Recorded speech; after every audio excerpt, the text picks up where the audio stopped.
Well, hello and welcome back to the Alliance Against Seclusion and Restraint live series. My name is Guy Stevens. I'm the founder and executive director of the Alliance Against Seclusion and Restraint. Also, for the next hour and 15 minutes or so, I will be the host of the podcast here, so I get to wear a couple of different hats.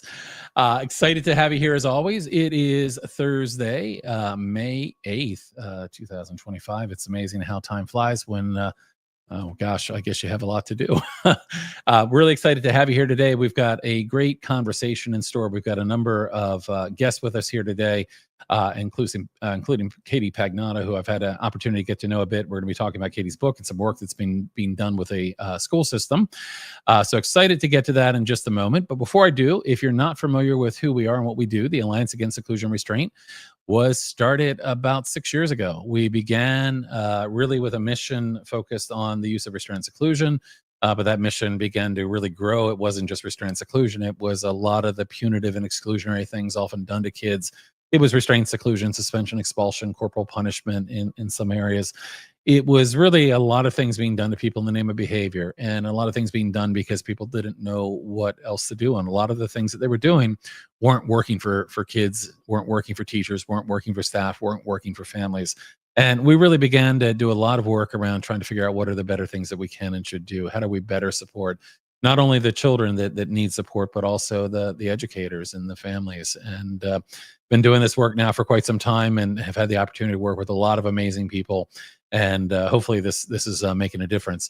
I want to welcome any of you that happen to be joining us live. I see Stacy, you've already said hello from Mexico. Excited to have you here, and I'm excited to have you speaking at our event here soon as well. So Stacy, it's great to have you. Anybody else that happens to be watching live, you're welcome to let us know in the chat who you are and where you're from. It's always fun to see where people are joining us from and see who's joining us, because we have a lot of regular viewers and listeners that jump on pretty frequently, and it's kind of like seeing friends getting on, and always fun to see new faces as well. A couple things I want to share with you before we get to why you're really here, which is our show. A couple of quick announcements. One, as you know, we have a sponsor that has been sponsoring the podcast for us this year, and that really kind of helps us to bring this to you. And our sponsor has been Supportable Solutions. They do a lot of work. It's an educational consulting firm, and it's run by my friend and colleague, Connie Persick. They do a lot of work around coaching, consulting. Connie also developed something called the Why Toolkit as well. I'm going to share with you a short video about one of the services they offer through Supportable Solutions, and that's coaching. And let me share this with you. Supportable Solutions, your partner in educational excellence. We provide coaching for schools of all sizes and age groups. Let's dive into a case study. Our support led to tangible results. A middle school student's understanding of expectations soared from 34% to a whopping 70%. Through our coaching, teachers learned the power of student input. This simple strategy led to a significant increase in students' understanding and appreciation of their classroom expectations. We didn't stop there. We coached teachers on strategies to explicitly teach expectations, procedures, and routines. Empowering educators, one strategy at a time. Thrilled? That's an understatement. Discover how you can implement these change strategies today at supportablesolutions.com. And we thank Supportable Solutions. They've been a longtime friend and sponsor of the podcast, and we really appreciate their support for the work that we do. So check them out, and we'll put their link as well, which it looks like Courtney has already beat me to in the chat. So thank you, Courtney, for that. I do want to share with you one other announcement before we get to our program here today. And that is, and many of you have probably heard me talking about it. If you've been on our social media, you have no doubt seen it all over our social media. We have an event coming up tomorrow. It's actually a 2-day event. It will be tomorrow and next Wednesday. But we've got a virtual conference coming up called Beyond Behaviorism. And I'm really excited about this event.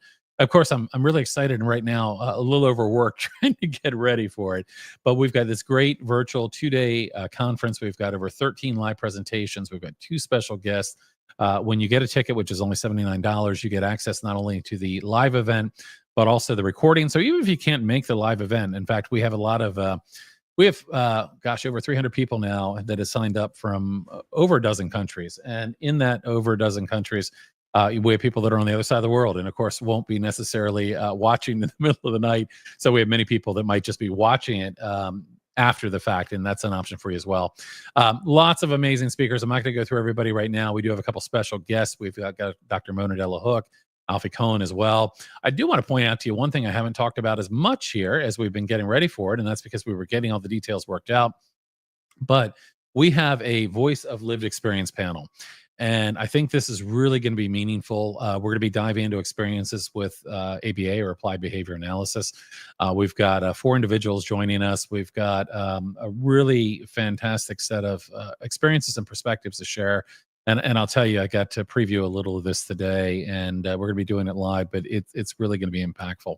So do want to mention that we do have that event coming up. And again, not too late to get a ticket. If you click on Get Your Ticket, you can get a ticket. That'll give you a ticket not only to the live event, which is going to be tomorrow and the following Wednesday, but you'll also get the access to it, I think, for like 6 months in the learning library. So did want to mention that to you. And with that, we're going to go ahead and get to why we are really here today, and that is for our special guest. So I am going to, and if you give me just a moment here, I'm going to kind of introduce our guest here, and we've got 3 guests joining us today. So bear with me as I kind of work through this. I'm going to start out with Katie Pagnotta, who is a licensed clinical mental health counselor, functional success educational consultant, parent coach, and author. Author of a book that I happen to have right here next to me. And Sam, I see you have a copy there as well that looks like it's well loved. She is also the creator of the Brain and Body Aligned Responsive System, or BBARS, of Excellent Framework. She guides educators, administrators, and school staff in strengths-based approaches that leverage the human design and empower the development of necessary mindsets and habits that lead to re-envisioned success that really kind of can help achieve goals by rooting in wellness. Katie's authored, as I mentioned a moment ago, Empowered by the Human Design, Utilizing the BBARS of Excellence Framework to Foster Student and Educator Success, a book that includes interview segments with 18 experts in the field, many of whom you're probably familiar with if you've been watching this for long, within the fields of education, psychology, and neuroscience. The book is a work of collective wisdom grounded in the Polyvagal Theory and synthesized in a user-friendly way to facilitate practical applications for educators. Its reviewers have called it a powerful and practical new model for regulation and resilience, required reading for all educators, a gift to the field, and a game changer. Throughout the book, Katie combines the wisdom of her interviewees and her own research, as well as years of experience as a former K-12 New Hampshire public school counselor.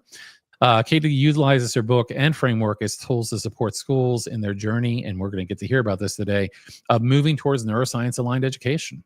Many of you know how strongly I feel about that need to shift to a neuroscience-aligned perspective.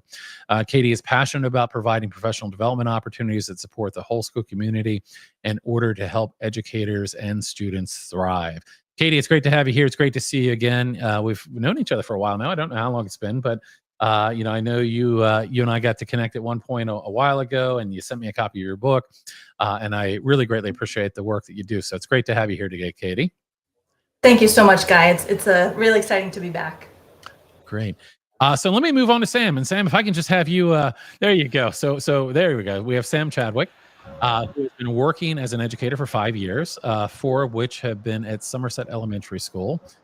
Even before graduating and starting a professional career, she always had a passion for working with kids, and did so as a tutor, a nanny, and a pre-K daycare in a pre-K daycare setting as well. After working with and learning about students with exceptionalities and student trauma, she decided to get her master's degree in trauma-informed education to better her practice and approach to support all students. Sam runs her classroom with one main mantra for herself and the other adults in the room and her students. Be a good human. We need that on a shirt, right? Be a good human. If only we had that message spread more widely. Sam believes it's important to remember everyone in the classroom has different needs to be successful, and assist students in meeting their needs in ways that aren't hurting someone else's path to learning. She works to create, and that's important, because we sometimes hear, well, what about the other kids, or this isn't fair. And I'm looking forward to diving into this with you because this is really a critical topic. She works to create a welcoming, encouraging environment where all adults and students can be successful using routine settings, achieving goals, and using regulation as a path to connection. And connection is so very critical here. I'm always thinking about Dr. Bruce Perry and kind of that, regulate, relate, reason, that connection that just really is going to enable us to reach a cortex, because we can't reach a learning brain if we have someone that is feeling unconnected or unsafe. And next, I'm going to move on to Ellen. And Ellen, by default, you don't necessarily have to raise your hand, but it's going to be fun if you do. So you've been an educator for about 30 years now. And I don't want to mess up your last name, so you can help me here. I have, I'm going to go Ellen Surprenant. I'm not going to get this right. Surprenant is fine. Surprenant, okay. I realized that as I brought you on, I was like, oh, I should have checked pronunciation. I forgot to, so forgive me. It's okay. I accept all forms. All right. Well, my last name is Stevens, but it's spelled with a PH, so I get called Stephens a lot, or my son's name is Cooper, so I used to always get called Mr. Cooper as well. So I'll answer to a lot of things. I don't answer to my first name though, so that's just a little tip. My first name is not Guy. All right, so you have been privileged to learn alongside students, educators, and families, and that's so critical. I mean, this really is about that whole community. In a variety of public elementary school settings, you've worked as a pre-K teacher, a classroom teacher, literacy specialist, a special education teacher, an assistant director of special services. Currently, you are the building administrator at Somerset Elementary School in Heartland, Maine. Your mission is to use neuroscience and strengths-based approaches to grow and support a team that views behavior through a regulation lens, understands actions as a response to the body's internal state. Oh, that's such a game-changing way of seeing things, and so important. And because when you begin to see people through that lens, the brain and the nervous system, it really does change everything. And it starts with the adults, which is so critical. And of course, this work is about understanding actions as a response to the body's internal state, particularly the nervous system, rather than the intentional and willful choices. And of course, that leads to a whole variety of our typical responses as well. The ultimate aim of the approach that you really advocate for is to foster a community which is about safety, creativity, curiosity, kindness, leading to improved job satisfaction and retention for educators, and joyful, engaged students, learning for students. And I love that you bring that in terms of joyful for educators. It's a hard time out there to be an educator, and you're on a journey in your school and the work that you've been doing, and I love that you're having that focus on joy, because I often talk about how I believe that the same things that we can do that improve the outcomes for our children can improve the outcomes for teachers, for staff, for families, for the community. And rather than facing this wall that we're facing about how hard everything is, isn't it great to frame this and how can we make teaching joyful again? Because it should be. You have such an important role and job. So listen, Ellen, I'm really excited to have you here today. Sam, you as well. And of course, Katie, I'm glad that you brought this all together. So welcome both Sam and Ellen, and thank you for joining us. So let's dive right in. As I told you, we're going to have a conversation, and I think this will be a fun conversation. Again, if you're watching live and you're in the chat, feel free to let us know in the chat who you are and where you're from. It's always a lot of fun to see where people are joining us from. So Katie, I'm going to start with you, and just as a little bit of background. Of course, we provided a pretty robust bio of your background. But I'd like you to talk a little bit more about this book, because I know when you and I first met, you told me a bit of a story about kind of what led you here and what led you to writing this, and also kind of what inspired what I recall as being kind of this mission of wanting to affect a larger scale change. So I wonder if you might tell us a little bit about the book itself and a bit about your journey in creating this and why you decided to do what you're doing now. Yeah, that sounds great. So as you shared, I worked as a school counselor in K-12 schools for many years. And a couple of things happened post-COVID. I was really noticing that I was getting burned out. And I was noticing that what happened was, as I was really working hard to co-regulate with so many students, with the adults that I was working with, I was really unbalanced. I was pouring all of my energy into supporting others. And when COVID happened, all of a sudden I was able to do my work, but people were able to schedule an appointment one at a time because it was virtual. And I wasn't triaging everything from, relational toxicity to, reports of abuse to suicidal ideation. And I realized that I was able to really be filling up my own cup because I was able to work one at a time with each of the situations in a way that I could really invest that time and energy while also, supporting myself and them. And so that was kind of one side of it, which I think is important for me to talk about, because I think, as you had mentioned, this is a hard time to be in a school. And I think a lot of people are really feeling that way within their various role. I was actually putting together a presentation for a training I'm doing in a couple of weeks and doing some statistic research, and came upon the statistic that said that a recent survey suggested that 44% of educators were reaching levels of burnout.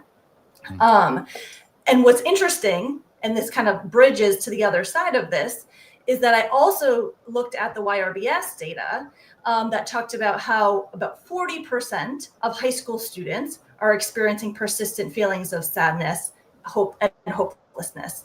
So if we talk about, as you just did, the importance of really rooting in educator well-being, I can't help but think that there's a connection between when educators are burned out and depleted, how we're less able to co-regulate and be there to support the wellness of students, right? And that data really kind of bridged that together and highlighted that in a new way.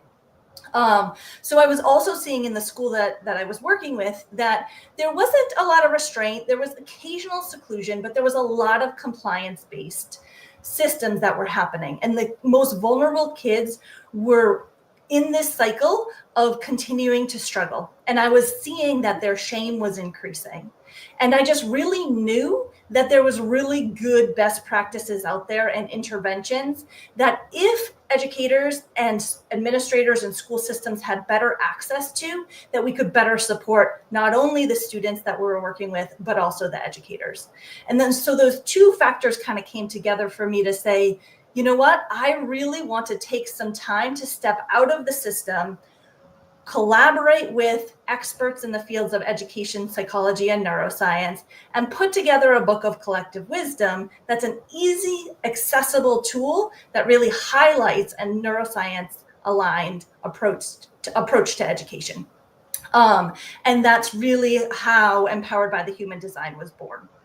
And the title really comes from the fact that whenever I meet with people, whether it's young humans or older humans, whenever I'm able to talk about how the brain and body work and how what our stress response system works, what I call the emotional alarm system, and help them to see that their behavioral reactions are of course when we're dysregulated, it really takes the shame out of it, and it opens the door towards them being able to step onto the path of healing and growth, because they feel supported, they feel destigmatized, and that shame really goes away.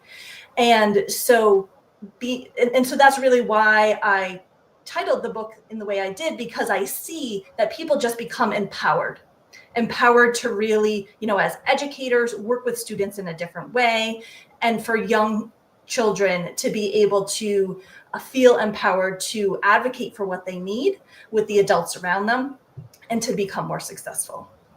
And you had, I think, 18 professionals that contributed in some way to the book. Tell me about some of those folks and who they were, and kind of the you don't have to go through obviously the whole list, but I'd love to hear some of the highlights of some of the people that you work with on this. Yeah, I still feel so honored to be able to have had this opportunity to do these one-on-one interviews, because I learned so much through the process, and all of these people were so generous with their time and their wisdom.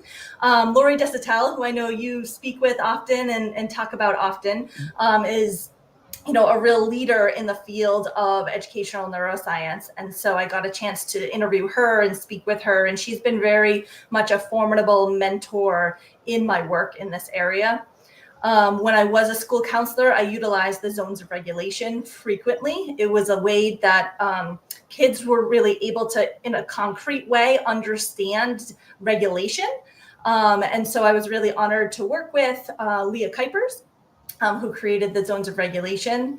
And then I didn't interview her for my book, but I wanted to mention her because she's going to be one of your special guests tomorrow at your conference.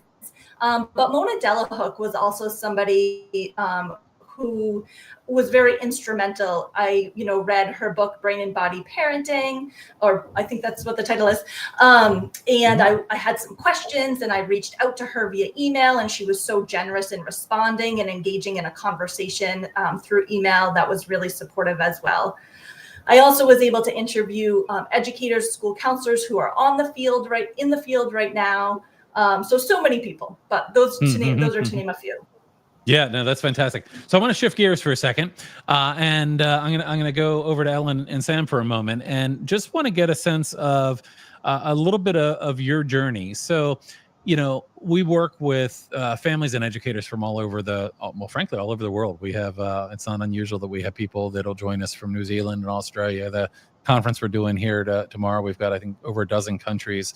But one of the things that is not necessarily as common as I wish it was is people that seem to have the approach and the ideology that you have around supporting kids. So, at the Alliance, sometimes I talk about, the answer to the question that I was asked many years ago when I started this work was what did we do instead? What did we do instead of whatever it may be?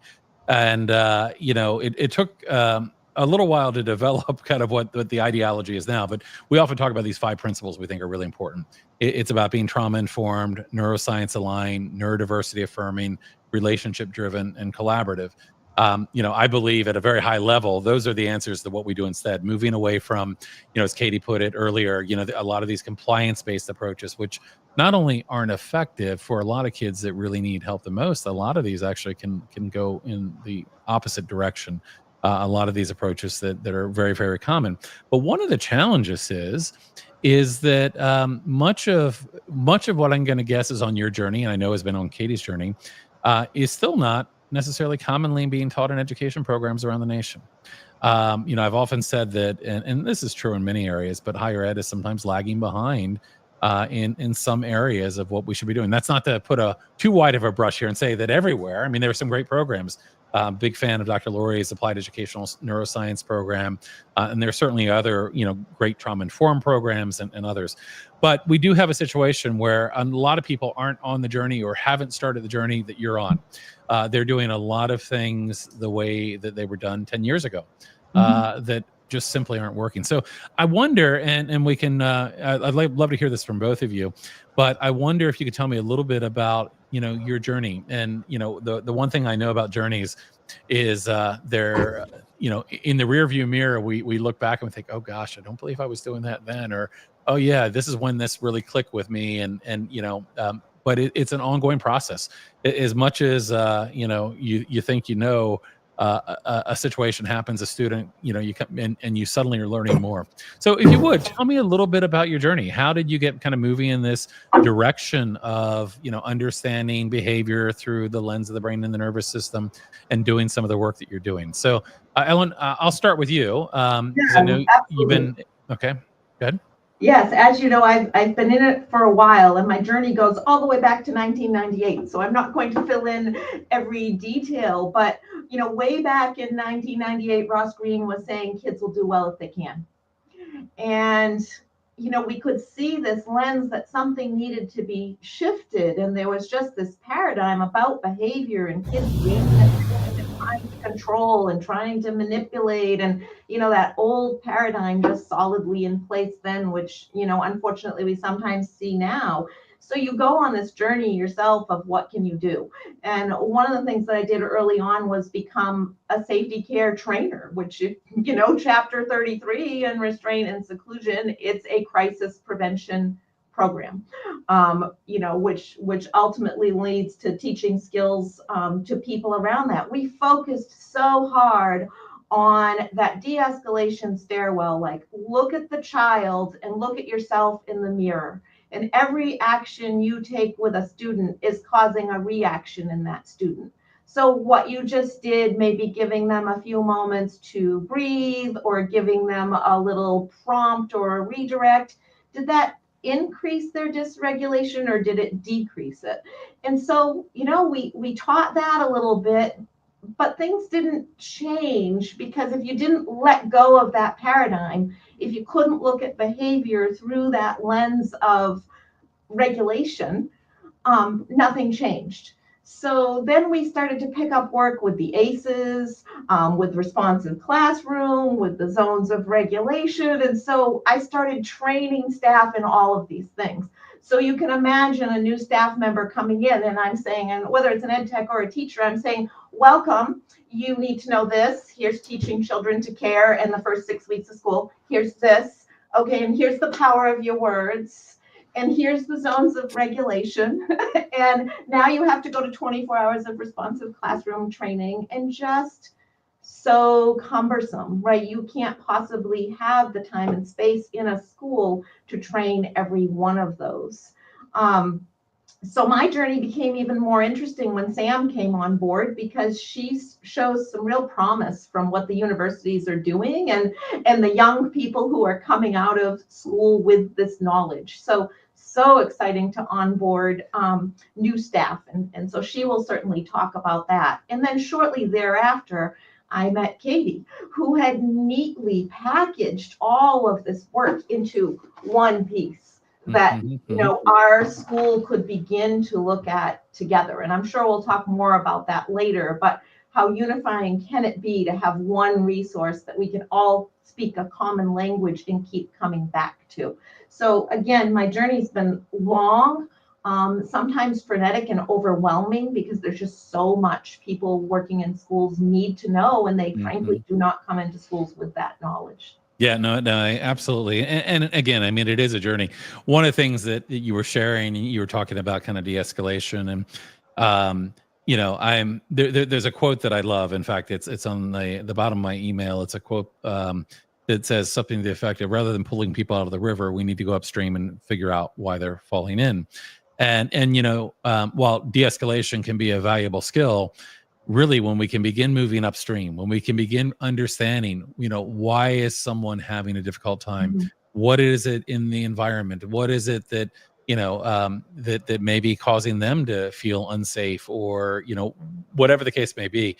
That's so powerful, because when you can get people kind of shifting that perspective and going upstream, not only do you avoid getting to that crisis situation that requires the escalation, you end up being able to have a student that's going to be in a position where they're able to feel safe, and feeling safe, of course, is a prerequisite to being able to learn.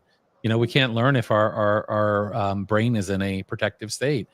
So yeah, really critical. I would love, Sam, to hear from you. So in looking at your bio and hearing about the work that you've done so far, I have an impression here, and maybe I'm wrong, and you can tell me if I'm wrong, but I have an impression here that you're someone that, to some extent, and the word I want to use is say got it, but there were certain things that resonated with you, that you felt that seemed to be driving where you were heading. And sometimes I think people more intuitively kind of see, oh, well, yeah, this is the approach that we should be taking, and kind of going down that journey. But would you tell us a little bit about your journey? I'm really particularly interested as well to hear, kind of your higher ed experience, because, while I kind of was saying a moment ago, in many areas, I think we're still seeing things being taught that are very behaviorally driven, very intent driven, not aligned with the nervous system and the brain, certainly not trauma informed as well. So tell us a little bit about your journey and how you've gotten to where you are. And it sounds like, and this is really nice. It's great to be at a place where, Ellen, I got to give you a lot of credit here, like that we're always open to learning from each other, right? That we're open to learning from staff that don't have the number of years of experience, but perhaps bring in a different perspective from what they've kind of experienced. So Sam, tell us a little bit more about yourself and the journey that you've been on. Sure. So for me personally, I always kind of grew up working with kids, and I, for lack of a better way of saying it, kind of had a knack for it. Like, I don't want to, but like you said, and that's what I was trying to get at. It sounded like you had that kind of natural connectivity. Yeah. Yeah, absolutely. But I will say, when I was in college, there were definitely teachers that taught old school, not up to date, things I don't use from my education. But I also had two teachers specifically that were absolutely incredible. One of them, and what sticks out to me the most from my education, went into a classroom and we watched her teach. And she just said, "What do you notice?" And a lot of the students, you could kind of see the kids who were getting it versus the ones who were more logical, analytical, if you will.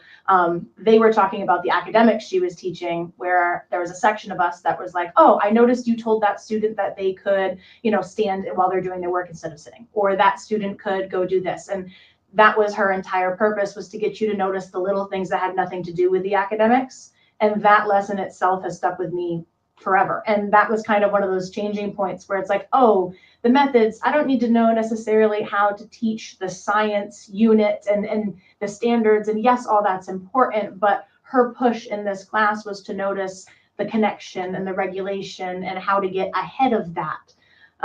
In terms of restraint and seclusion itself, I honestly don't have a lot of experience. By the time I got into education on a professional level, a lot of the schools, specifically here and the one I worked at before, had moved away from that. And to be honest, in that safety care program, as a classroom teacher, my job is to be with the other 14 kids. So I'm not even in the room when those things are happening. So for me, the mindset's like, seclusion and restraint aren't an option. My job is to do the things beforehand to not get it to that point. So that's kind of the mindset. Can you repeat that a little louder for the people in the back? Yeah, I mean, it's such an important point. Such an important point.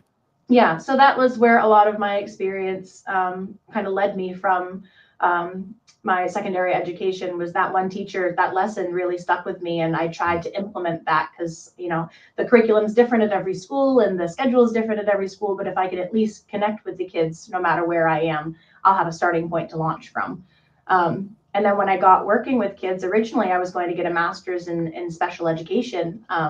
But a lot of the schools I've worked at are rural, and we play a lot of roles that talk, we work closely with social workers and whatnot. And so when I saw that there was a master's degree, not just a certificate, not just a training, but an actual degree to be able to work with trauma specifically, I was all over it. So that's why I decided to do that instead. And the biggest thing from that education that I learned is that no matter how many ACEs a student has or what they've gone through in their life, all of them benefit from trauma-informed and regulation approaches. And so, yeah, I mean, I would say we could take that to every human, right? Every human benefits from that. And then, you mentioned, this idea of neurodivergence or disability.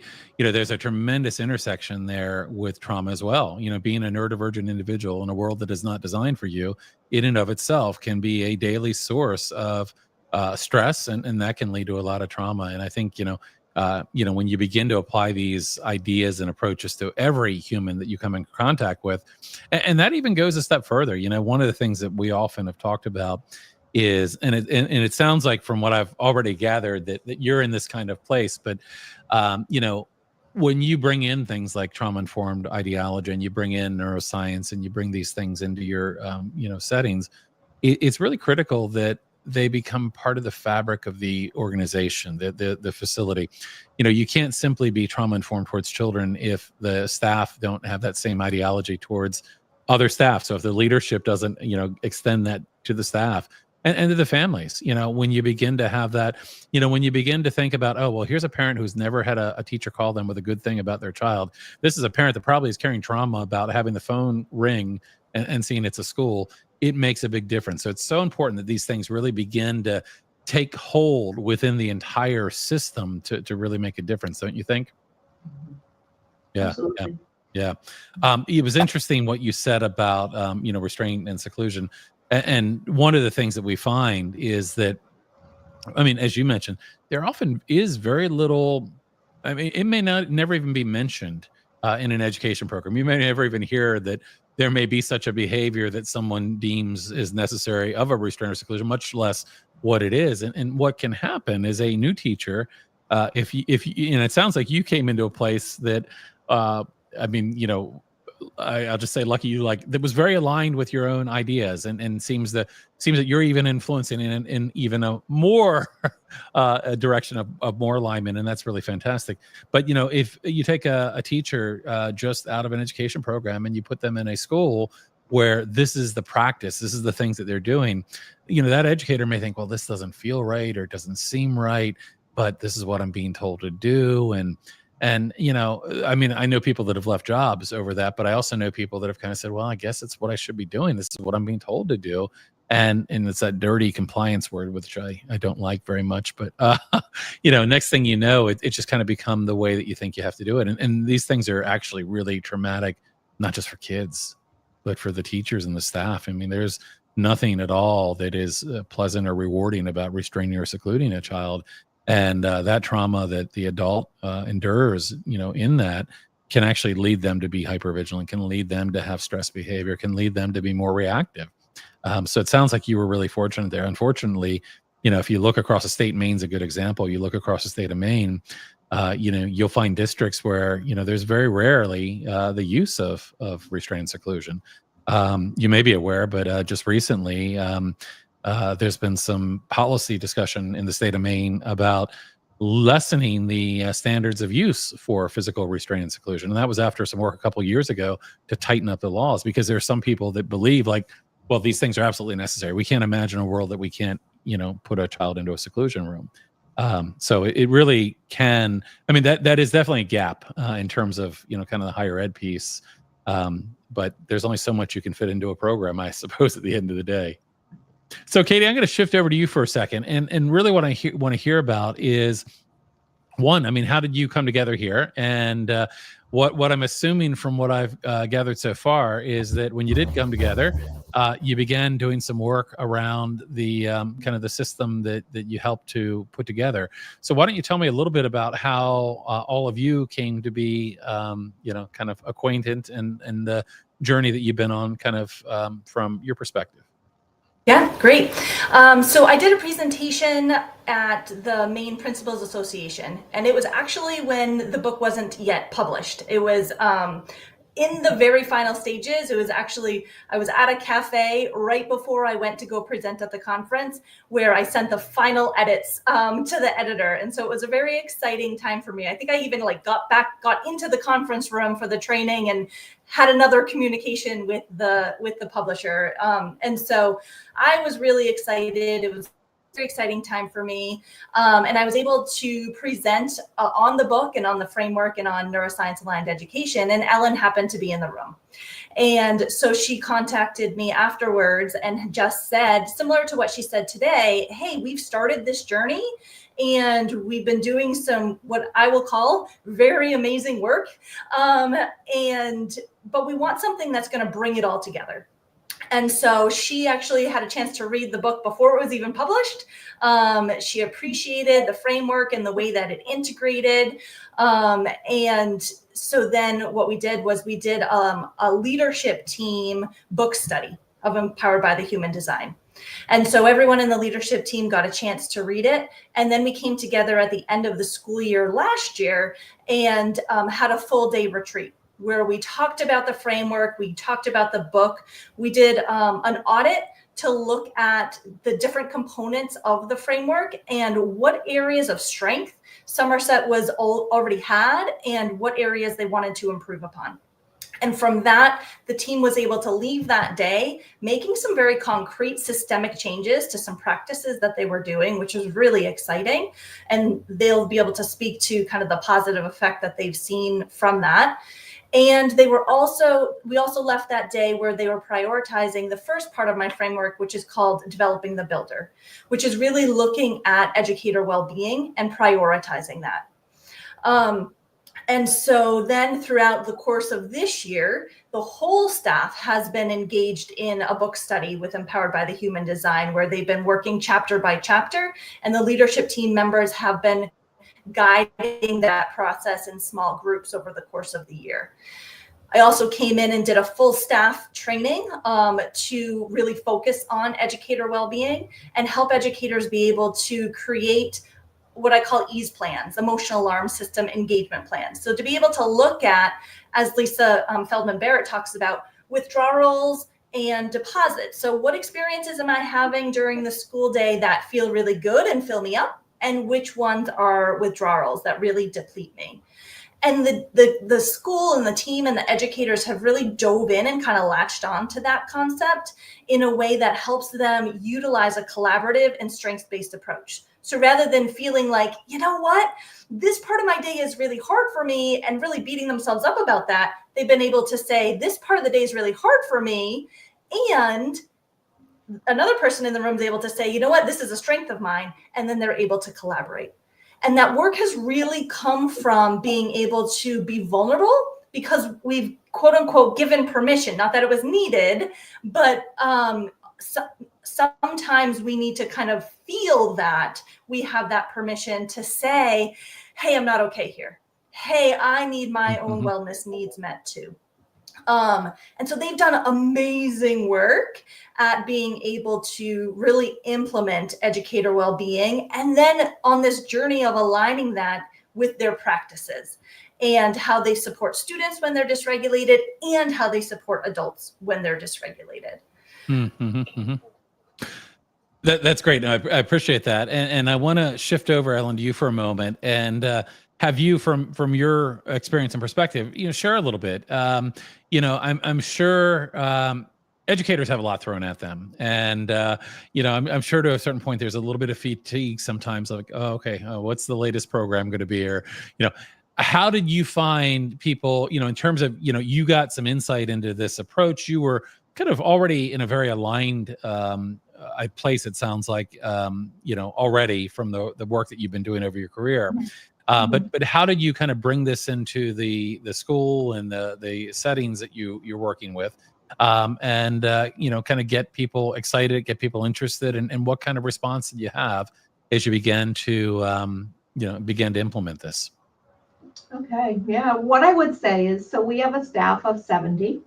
From every role in the school, we have a staff of 70. So, as the one constant in any school and in any environment is change. So it's about how do we build enough momentum and enough capacity to keep all this moving forward in spite of people retiring, moving on to new positions, taking leaves, whatever happens, how are we going to build that momentum? And as I mentioned earlier, before I met Katie, it all felt very frenetic, like almost like we needed to develop. I had started to develop a wheel with all of these things on it that, like, how can I get the staff on board to understand this whole wheel? And again, along comes Katie to help us really look at what are we already strong at and what would be the most powerful impacts right here and now. And so the first thing that I would say that the leadership team and myself noted was educator wellness. And Katie has already spoken to this today, coming off of COVID and the selfless work that went on by educators during that time, completely redesigning what an educational system looked like and not necessarily, agreeing how they were or were not able to reach their students. A lot of people were really burnt out. And so the year before we met Katie, we did a little bit of work trying to do, kind of pick me up things that didn't really scratch the surface. So when she came on board, the leadership team was like, let's build the builder and really focus on educator wellness. And I think what happened during that is this shift. I mean, I will say to anybody out there, it's not easy work. I mean, we put all of our feelings and stress management and our own ability to cope and manage stress, when you put that all out on the table with a group of 70 people who are all in different places on this journey, it's been a really interesting journey. It's a lot, but out of that, at this point in the year, I wouldn't turn back and I wouldn't change it. Because the difference that I'm seeing in the building is the approaches that we were attempting to train are actually implementing, because communication between all of us is clearer. The vulnerability that Katie mentioned, when you sit in a group and your leadership team, your teacher leaders, your principal, whoever's on that leadership team tells stories about their own regulation, what are their body budget withdrawals at school, what are their body budget deposits at school, this vulnerability gets put out on the table, and the people who are struggling with learning the skills realize that we're human, we're all human, and we're all learning. And now you work in an environment where it's safe to make mistakes. And, that's what I want for this school. And it took this work to really kind of open the door to get there. Like, it's okay that you tried something and it didn't work. It's okay that you feel like you're going to cry and you need a minute, because we see that now. We see you. And we can jump in and take over for you. And so it really just kind of put us into a team instead of a group of administrators, teachers, ed techs, kitchen staff. We all have kind of the same journey in mind, and we'd all like to be really satisfied with our jobs, feel that joy at work, and be able to go home at the end of the day and live another life, with our own family that is also positive and joyful, and not a place where we're letting out all these, negative feelings or emotions. So that piece of it has just been fantastic. This is a long-term project for us. As Katie was saying, we're in year 2, and so we kind of have a 5-year plan for rolling these things out and continuing this work. Some big and again, I mean, this work is a journey, right? I mean, this is not, okay, we did a half-day PD, everybody knows what they need to know, everything's going to be great. I mean, it's an ongoing journey. It's bringing new things in, it's continuing, and that focus on the, Dr. Lori says it a lot, kind of, this begins with the adult nervous system, right? I'm going to venture a guess that, like me, you didn't grow up learning about your brain and your nervous system and how that was related to your behavior. You probably, like me, might have learned you made bad choices and you had to have consequences. But it's a shift, and it's not one that people always go into initially easily. But once you see things in this alignment, you don't unsee them, and it begins with seeing yourself differently, and you see yourself differently. And then, and only then, can you really begin to look at others differently and really better support them. So, I mean, it really is a journey. I love to hear that this is kind of multi-year, kind of what you're doing, because that's what it's all about. It's really kind of beginning with the builder, and kind of in the context that Katie uses. You can't start this work without that. So critical. I'm going to switch over to you for a second, Sam. I see you have a book there in front of you that looks fairly flagged and tagged and loved. As an educator already kind of moving in this path, you begin kind of looking at Katie's work in the book. Tell me a little bit about it from your perspective. How has the approach, kind of the BBARS of Excellence Framework approach, how has that been helpful to you as an educator? And tell me, kind of, all the way around, probably some of the resistance that people have sometimes to, I just don't have time for this, or, tell me from your perspective, how you've been able to kind of apply some of this to your classroom and the work you do. Sure. Yeah. I mean, like Ellen said, we've been working on this for 2 years now, and I am part of that leadership team. So this is my second read through of the book now with the full staff. So it is loved and sticky noted and all those talking points and things in there.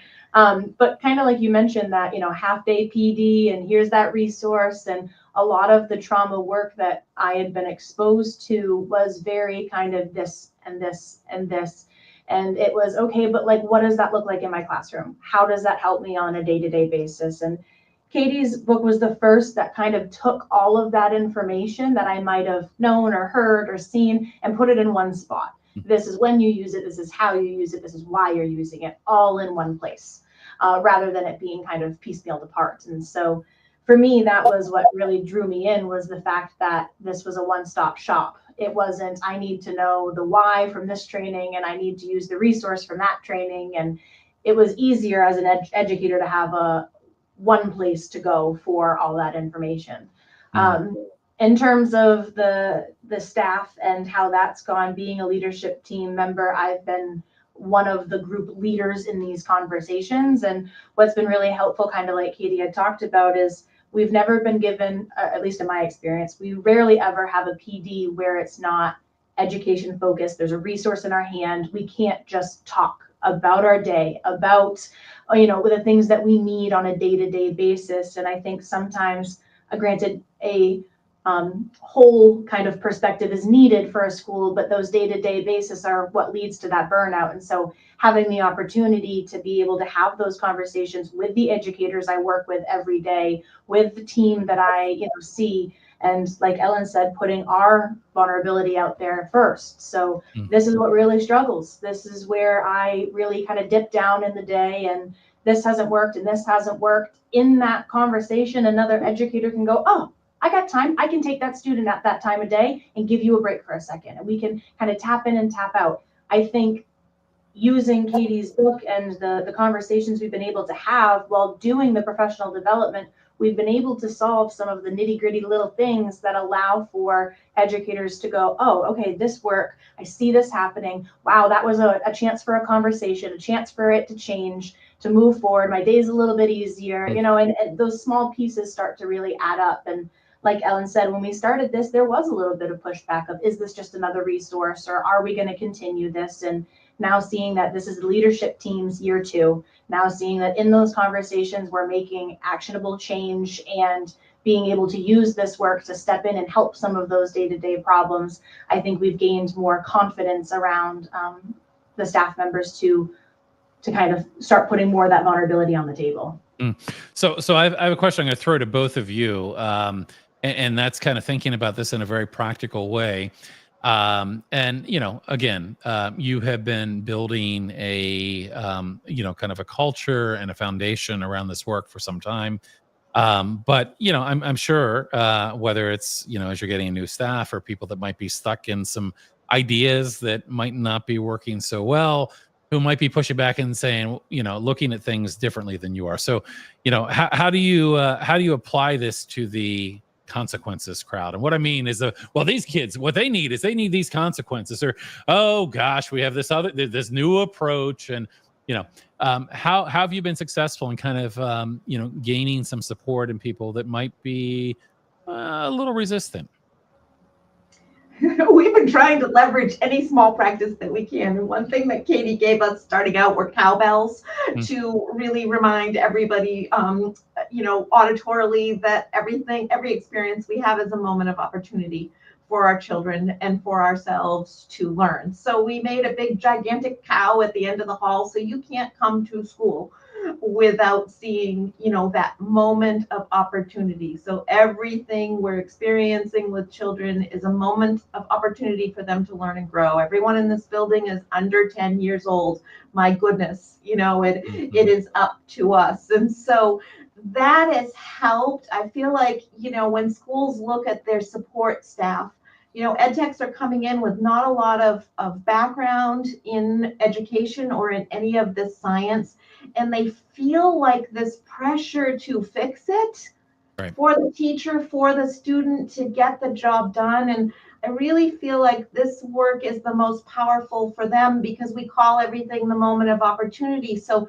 there's always someone in the hall coming along that might be able to coach it, move it forward, model what's happening. And because we're all working on the same thing, that moment of opportunity is there for us. Like, it's okay for us to share experiences with each other and help move forward and make a better experience for our kids. I used to work in schools where, a child ran out of the room and that ed tech was compelled to, go with that child or go right behind that child. Well, we know what it does to people. If you chase them, what do? They run, right? And so we created spaces in the building. We have multiple spaces that we teach children that they can go when they feel that overwhelm. And then everyone in the school knows how to approach with empathy and see what's going on and how we can identify what's going on and give them a hand with it. And so there just is common language around it. And I'm sure you have a lot to add from the teacher perspective, but that's kind of the support team perspective. Sam, anything to add? Yeah, I mean, like Ellen said, we're all on different journeys, and I'm sure that for some teachers where this was the norm, when they're dysregulated, that's their default, and we're all kind of learning to, readjust and move forward. And so everybody gets dysregulated, and that's why I try to go with the mantra that we're all human. And I think the biggest thing is being vulnerable with your students, obviously with boundaries and professionalism attached there, but we have something that we use called the buddy desk. It's part of the responsive classroom work. And it's another one of those spaces that if I have a student that the environment is hard for them, I always frame it as, I know what you need right now is to not be here. And I get that. And you want to leave, but I need you to go to a place that I know you're still safe. Centering it around the student and centering it around the fact that I care and that relationship is still important. And so I think that's kind of the language that shifted a bit for us, is making sure that students know that they're supported and that we meet their needs with an appropriate response, if that makes sense. So I think definitely as the teacher, a lot of work goes in terms of kind of pre-teaching all of that. We did a professional development around metacognition earlier this week, and that whole, I do, we do, you do.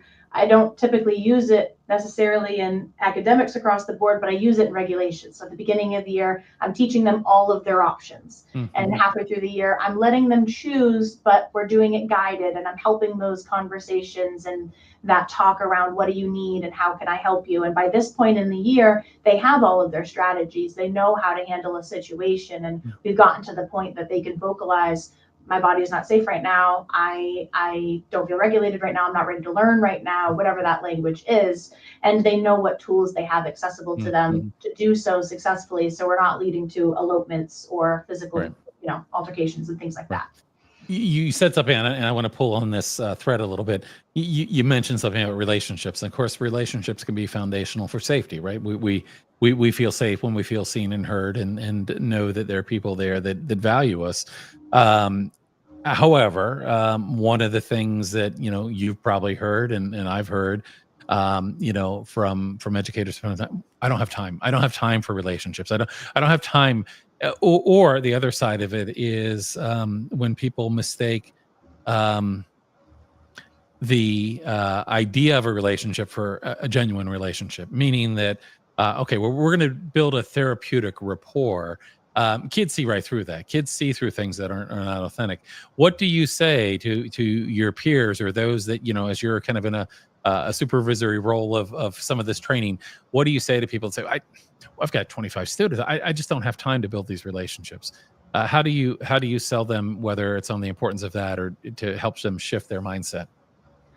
I think the first thing is to think small, like those moments of opportunities. There's a lot of work around the 2-minute. Find, the one student for 2 minutes a day and talk about something that's not academic related and give them the time. There are many ways to build relationships in a small amount of time that don't require, the extra nature of those kinds of things. And one thing that our school does specifically is we have a morning meeting every morning in every classroom, and that's a chance to build that connection, as well as most of us don't teach curriculum for the first 6 weeks of school. Using that 6 weeks of school text, you're doing math during math time, but it's more so getting the routine under their belts, and a lot of that time is used to make connection and relationships. But I think there's plenty of opportunity moments in the day to sit down and talk one-on-one with a kid. And kind of the other side of that is if you're having a hard time with a student who you can't create a relationship with, there's someone in the school they have a relationship with.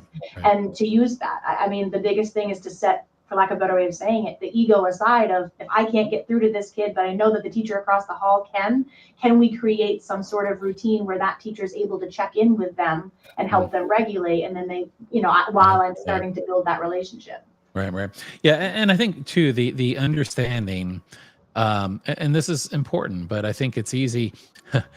we all can take things personally, right? Right. But the children sometimes that need that connection and relationship the most are often the ones that may have the hardest time expressing that, or may express exactly the opposite. May express like, I don't want to be, I don't want a relationship with you. In lots of different ways, through behavior, through words. But I think, even just having that understanding that, hey, especially when it comes to trauma, the individuals who have experienced a lot of trauma may have some of the most difficulty forming those necessary relationships. And, I think that can be really important. So Katie, I'm going to come back to you in 1 second, but I have one other question for Ellen before I do.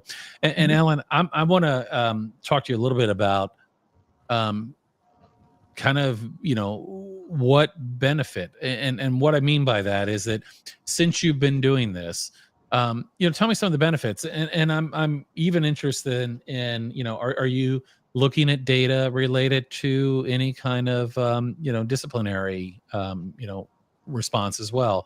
Tell me what kind of benefits you've seen as you've been on this journey, and again, acknowledging like this is a 5-year plan, and we're going to continue down a direction. What are some of the things that you're seeing at this point? I think one of the biggest benefits that I see right now is I truly, genuinely see students who come into school and are happy to be here. We want them to come in and know that they have this network of support, right? That there's all these faces in the building that are here for them and are going to respond in a similar way that is safe and supportive and not punitive, and all those pieces. And by the same token, we want the staff to feel the same way, right? We would like everyone to want to walk in the front door in the morning and know that no matter what's happening in their personal lives or behind the scenes, they know somebody here will have their back. And I think that has been a key part of this work, is the team getting stronger. And both the children and the teachers are allowed to be vulnerable and know that someone is there for support. Just today, I was sitting at my desk and I heard a yell in the hallway. So obviously that has the principal jump up, right? There's something wrong in the building if someone is using a yelling voice. And there was a really frustrated student who had screamed at a grown-up. And when he saw my face, he just breathed and said, I need help. And that's how it should be, no matter who walked up, whether it was the school secretary, the nurse, whether Sam came by. Like, I'm really frustrated right now, and here's another person who can help me in this moment. And kids are starting to be able to say what they need. That same student said, I'm so frustrated. I can't handle so-and-so and so-and-so and so-and-so and so-and-so. And I said, would you like some time and space, in a quiet space like my office or another room for a little while? Yes, please, that would help me. And okay, let's try 10 minutes. Are you ready? And so, that's not seclusion. That's a child who knows his own body and his own responses and said, I can't do this right now. I need help. And isn't that what we want for all humans? Because unfortunately, the world has a lot of people who cannot say what they need and resort to, inappropriate methods to get what they need and want. So we want our children to leave here ready to tackle the world and know that there are helpers and supports out there. Mm-hmm. Yeah, no, I appreciate that. And again, I mean, it's definitely, it's a journey, but, having some influence over how things go, being heard, being seen, I mean, it's so important to kids. And at the Alliance, of course, we don't believe in the use of seclusion, but we absolutely support like a self-directed break. Somebody needs a quiet area to go, or needs a sensory space, which of course should be appropriate and used not as a reward, but when there is a need for that kind of support. Unfortunately, sometimes we see those things, kind of used not as intended, and that can lead to some bad results. But Katie, I want to come back to you for a moment. So it sounds like from all that I've gotten through the conversation so far, that you have a pretty strong connection relationship with the school and have been doing a lot of work. And this is a multi-year effort that you're putting forward. And as you probably know all too well, people often want magic, meaning they want to call you, they want to pay you to come consult for a few hours, and then everything's going to be okay. This is a ongoing relationship, it sounds like, that you have with this particular school, and that you've had the opportunity to do a lot of different kinds of professional development. But tell me, if I'm a school administrator out there right now and I'm listening to this and thinking, gosh, this sounds helpful, but what would the process look like? What might you do to, let's say that we've got an administrator out there and they're concerned because they've seen an increase in, punitive exclusionary discipline. Staff is really burnt out. They're having a lot of challenges.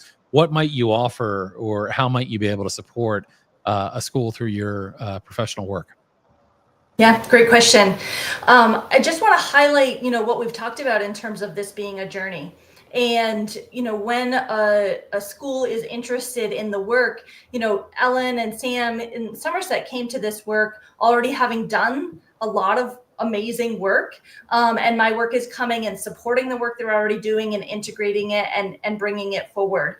And so when I first talk with administrators at new schools, it's really important to me that we sit down and just have an open conversation around where their school is at, what kind of training, professional development they've already had, what haven't they had yet, what the needs really are.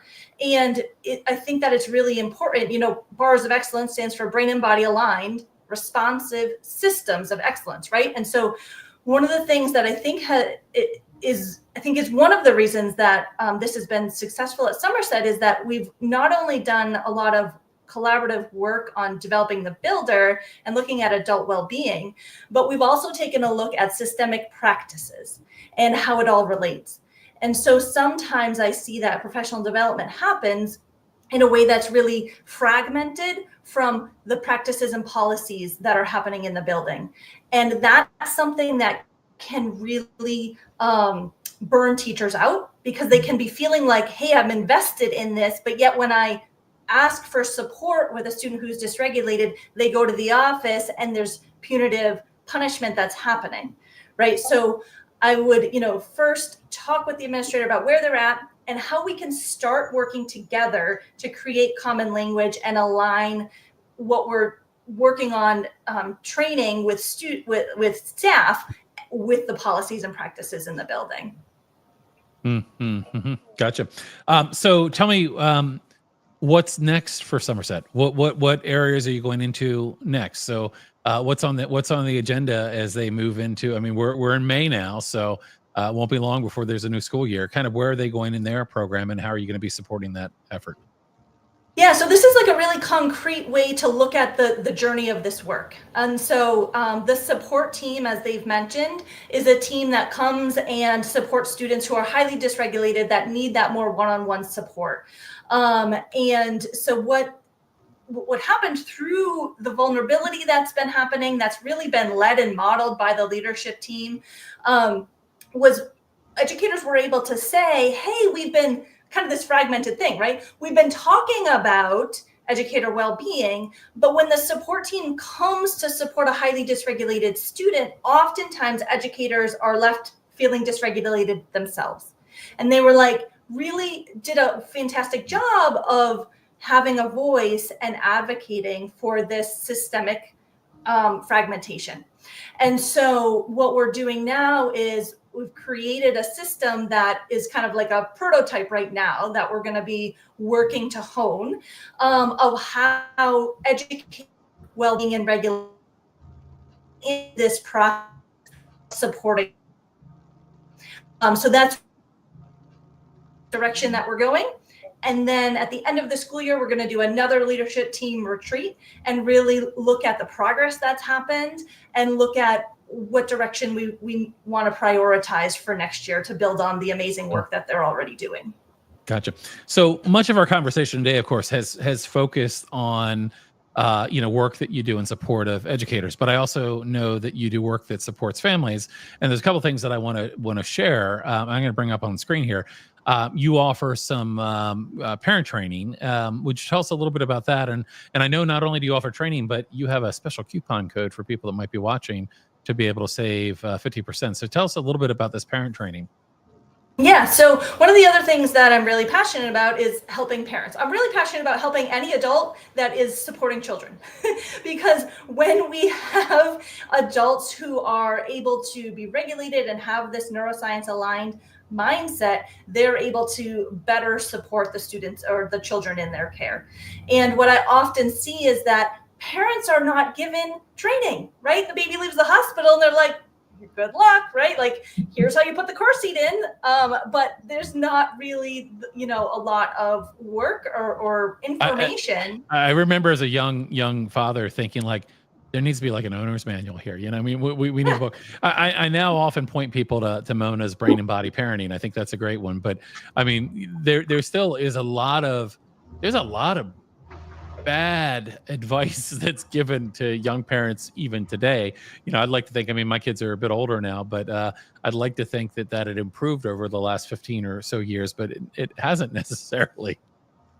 Yeah, Mona's book is my primary resource or referral for parents if they're looking for a book as well.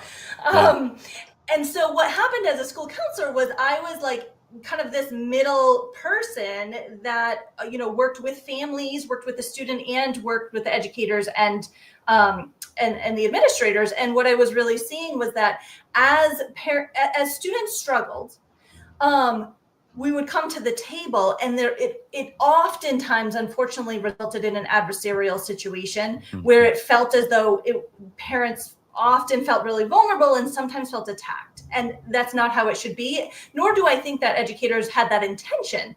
Right. But what I know is that, as Ellen had talked about earlier, when we're all speaking a common language, we're able to come to an understanding and come to collaborative solutions more quickly.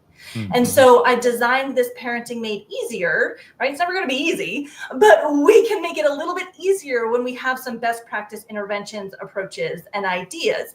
And so what my hope is that school districts and educators can utilize the Empowered by the Human Design book, and parents within the school community can take this 6-module parenting course that aligns with the book. So once everybody has had this exposure, they're now able to come to the table and really with a common understanding and support students in a collaborative way. Gotcha. And so I wanted to mention that you also have some discussion groups as well in addition to the course, correct? Absolutely. Yeah. Before I move on to that, I just want to say that you're right. There's a coupon there. There's 50%, it's 50% off for the first 5 listeners. So go ahead and jump on that quickly. And so then, yes, the parent support group, there's been a lot of people that have been asking for this. And so it's a way to really just connect once a month at lunchtime. So whether you're at work or you're at home or whatever you're doing, and I'm able to present, some information on best practices really briefly, and then we're able to have a conversation in a non-judgmental way so that parents can feel supported. Because oftentimes, especially when we're working with children with vulnerable nervous systems, then it can feel really isolating. And so this is a way for parents just to pop in. It's no charge. Donations are welcome, but it's really just a gathering space. That's fantastic. Well, listen, we are about at the end of our time here, but I'm going to do one more quick round here with some final questions for everyone, and then we will wrap up. So let me start, Ellen, with you. Any advice based on your journey? We have a lot of, in our audience, we have a lot of parents and caregivers. We have a lot of self-advocates. We have a lot of teachers, administrators, paraprofessionals, you name it. We've got a pretty broad range of folks, but kind of in your role as an administrator, someone that is in a place right now that maybe things are a struggle and they're looking for something to do. Any advice that you might give to someone? I really think collaborate, right? Embrace this work and build leaders and momentum within the building. It's the only way to move it forward is to have folks bought in and engaged in the work and seeing the positive results. Yeah, fantastic. Sam, a word of advice for educators out there that are feeling burnout right now. I mean, one of the fears that I have is there's actually not only a lot of people leaving the profession, it's getting harder to bring new people into the profession. And that's really a bad thing for our families, our communities, our children. So any advice or input for educators out there that are feeling a little bit burnout and frustrated? I think the biggest thing is to remember that not just one person can do it. They often say, raising a kid in a school, whatever it may be, it takes a village, and to make sure that, you're in a spot that takes care of you, and in a school that you have people that you can lean on, to not hold it in. I'm definitely one that tends to do that, tends to be harder myself in those things. And I'm lucky enough to have colleagues that check in on me, and I wouldn't be able to do it without them. So to make sure that an educator's in a spot where they feel supported. Yeah, we might have people watching this that are wondering if there are any openings at Somerset Elementary School. So. We do happen to have a first grade opening, and we would love to have you join us in this important work. Yeah, that's fantastic. So, Katie, I'm going to bring it back to you. I want to thank you. I mean, you and I had talked about having this conversation a while ago about doing a podcast, and I love the idea of kind of bringing in this team that you've been collaborating with, and I think this has been a fantastic conversation. I just want to give you an opportunity for any final thoughts that you have, or anything you want to leave us with as we wrap up, or any just words of wisdom. Yeah, so I guess just two things. I just really want to acknowledge the work that Ellen and Sam and everybody at Somerset has been doing. I'm able to provide these resources and come in and every now and then, but they are doing the work on the ground every day. And it has been so inspirational to watch the way that they have really poured themselves into this work, given themselves and each other grace as to where they are on the journey, been able to persevere and ask questions and get curious when things got hard. And it has just been, I get the chills talking about it, because watching them at work is incredible. I also want to thank you, Guy. Everything that you do with the Alliance, the events that you put on, the podcasts that you host, and all of this work is having such an incredible impact for kids and families and schools around the world. So just kudos to all of you, and thank you so much. And then I guess just lastly, just to reiterate that this is a journey. It is a journey for all of us. I learn and grow every time I engage in this work. I've learned so much through the honest feedback that Somerset has given me. And to really, honor, we talked about, educators who might be resistant to some of the work, and to really honor that comes from a place of where they're at on their journey. Right. Mm-hmm. And to give each other grace and space and curiosity as we move through our journees. So I love it. Love it. And thank you for the kind words. I'm a big believer in the importance of curiosity. I often think about the words of Dr. Stuart Schenker, and who asked two very simple questions: why and why now? And it's amazing where things go when you begin with a curious mindset instead of a kind of a mindset. I think about the Ted Lasso quote, but be curious, not judgmental, right? I mean, too often we find ourselves kind of, making a decision about why someone is doing what they're doing that is totally off base. There's so much going on underneath the surface. This has been a fantastic conversation. Ellen, Sam, Katie, I appreciate you all making time today to have this conversation and share what you're doing. I wish you continued, good forward progress on the journey you're on, and would love to stay connected and hear more about what you're doing as you're doing it. Always opportunities to share. One of the things that we hope to do in this work that we're doing is find people that are on the journey, that are doing things that maybe even seemed impossible just a few years ago, and now are doing things that are making a big difference for kids. So thank you for all you're doing. We're going to go ahead and wrap up here. I'll ask the three of you to stick around for a second, but I want to thank everybody that was on with us, and we will see you again in another 2 weeks, unless you happen to be joining us tomorrow for the conference, in which case we'll see you much sooner. So take care, everybody.